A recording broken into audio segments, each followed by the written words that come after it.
Morning in a remote village of the Nepalese Himalayas. Mist descends from the mountain peaks, flowing slowly down. The air is cold, and the sound of frozen mountain streams drifts through the village, enveloping it in a strange silence. The villagers' eyes reflect anticipation. This honey is available for only 2 weeks a year, and today marks that daring expedition. 3 generations of hunters, father, son, grandfather, are ready. Their trembling hands, sparkling eyes, all are focused on a single purpose: to collect the golden honey from the mountain peaks. The hunters first prepare their handmade bamboo ladder. It is no ordinary ladder. Several wooden rungs are tied between 2 thick bamboo ropes, forming their only lifeline. If even a single rung is tied incorrectly, everything could end in an instant. The hunters secure the ladder to the cliff face using ropes. To maintain perfect balance, they use 2 long bamboo poles, one hand holding the balance, the other cutting into the honeycomb.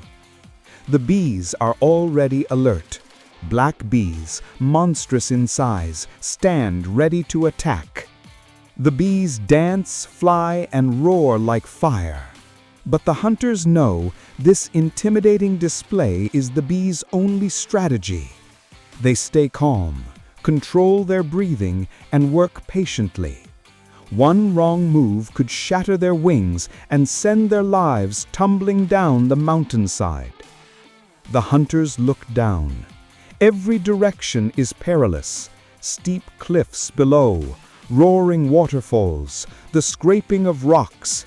Yet in their eyes, there is only one goal: the golden honeycomb. The honeycomb sits high on the edge of the cliff.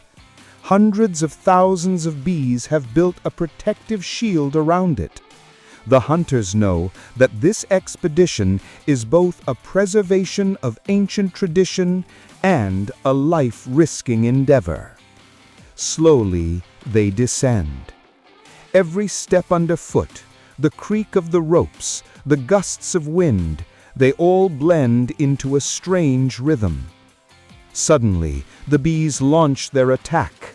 The humans remain calm, but stings pierce their shoulders, hands, and faces. The pain, the cuts, everything tests their courage. The hunters begin cutting the honeycomb. It is impossible to extract all the honey at once. They work together, taking one risk at a time.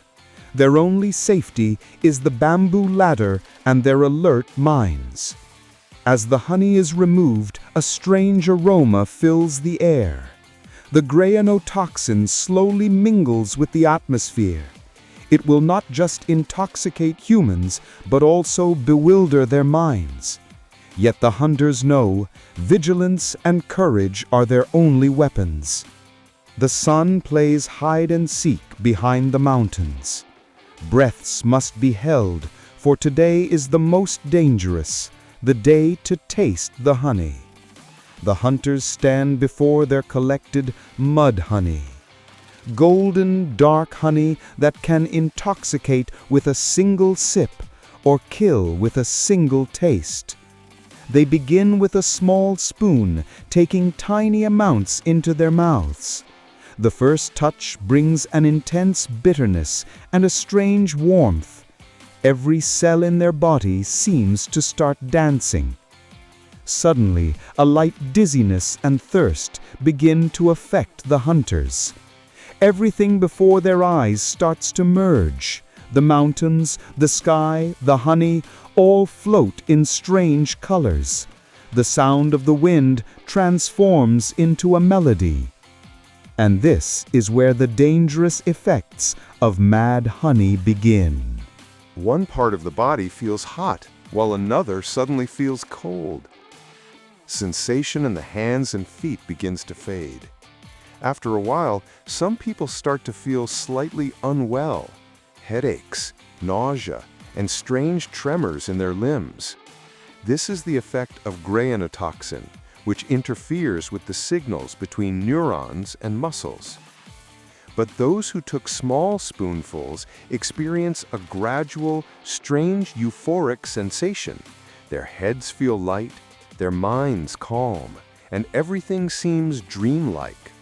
Yet those who consumed more are almost unconscious, struggling to breathe, with limbs going numb.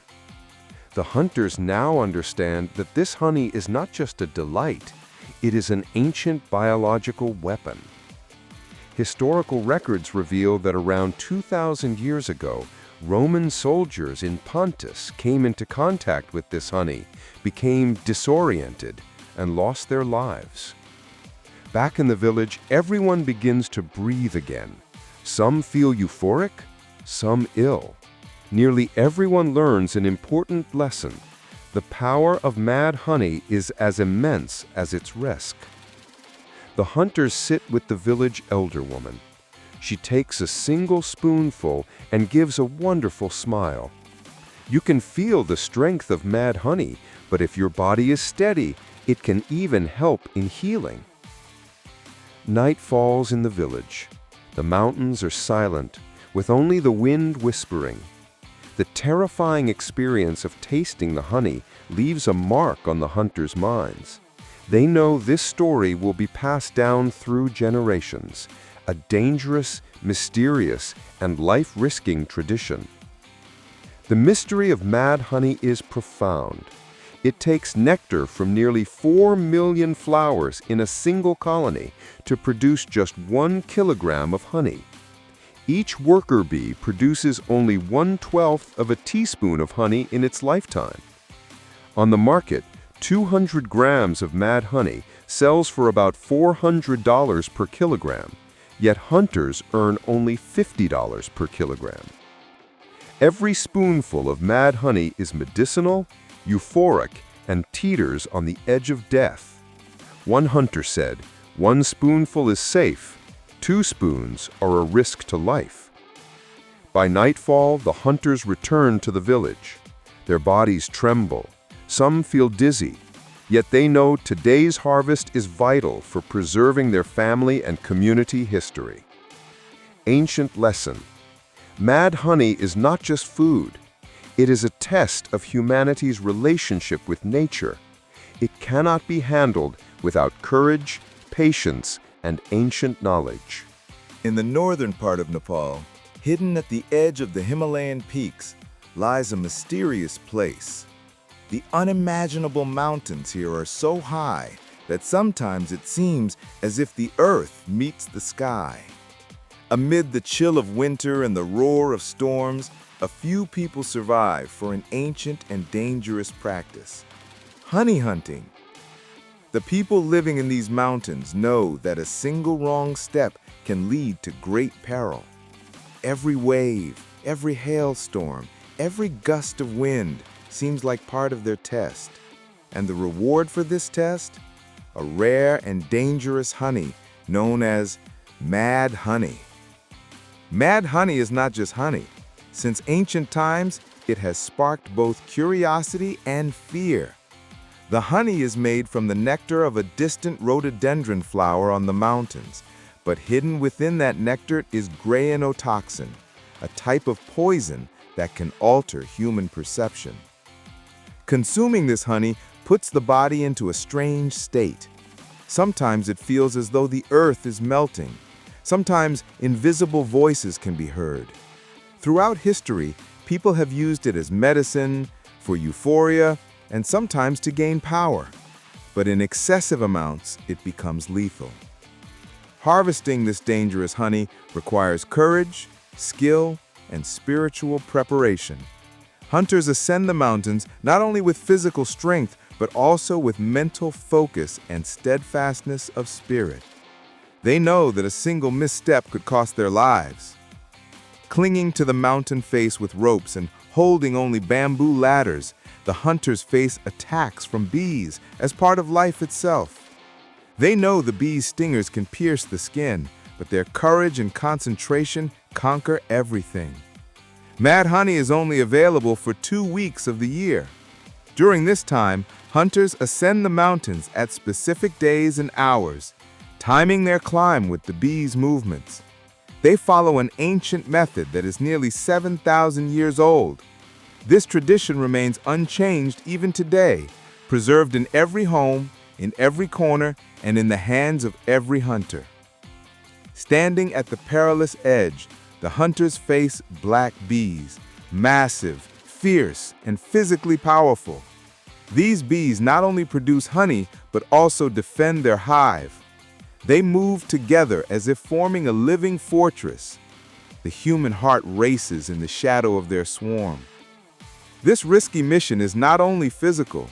Every step carries a psychological challenge. The height, the bees' attacks, the storm's roar, all combine to create an intense pressure. But those who overcome it are rewarded with honey whose potency is hundreds of times stronger and more dangerous than regular honey. Here begins the real thrill. As humans descend the ropes, the stings of bees, the raging wind, and the mountain's threat converge into a living scene of terror. In that moment, mad honey becomes not just honey, but a symbol of bravery, a witness to danger, and a guardian of an ancient secret. The hunters know their lives are at risk. One wrong move, and there is no sleep, no confidence, only the silence of the mountains and the wrath of the bees. Yet it is this very risk that drives them to collect the golden honey, a treasure available to only a few in the world.